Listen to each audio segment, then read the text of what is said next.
Yan guys, wala na intro.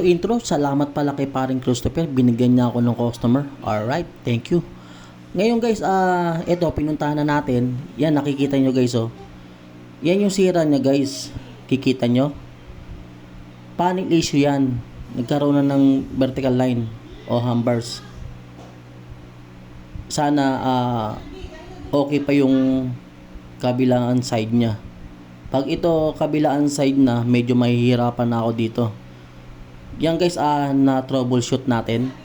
Ngayon nagtry ako iyang kabilaan. Ngayon try ko muna yung sa side. Yan, on natin. Oh wait. Yan, on. Yan guys, nag-okay yung backlight niya pero wala pa rin nangyayari. Walang lumalabas na display talaga. Ngayon itatry ko sa kabila ulit. Yan, palit natin.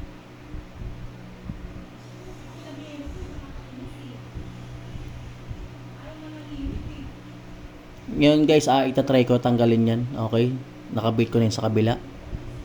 Tignan natin guys kung ano mangyayari. Yan, on natin.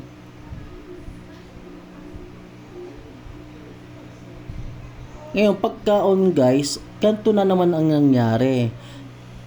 Yan, nag-try din ako ihang kabilaan, ihang ko yung dalawang flex.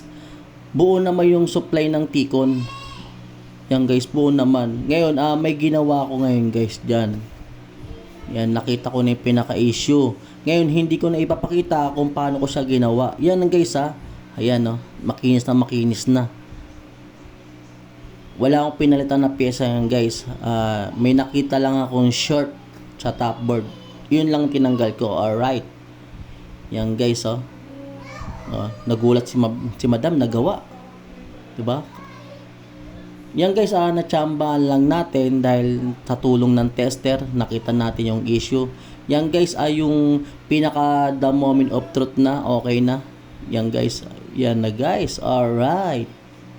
Tuwan-tuwa ng aming customer dyan.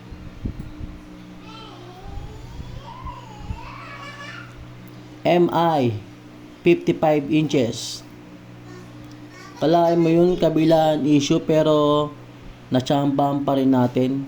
May short lang talaga sa panel. Yan, chinecheck ng kapatid ko si Raymar Sisista kung may guwit o wala. Pero okay naman guys, malinis na malinis. Yan na guys Salamat pala sa aming customer na nagtitiwala sa amin. Alright. Yan guys napakalinaw. Alright, thank you for watching. Boom.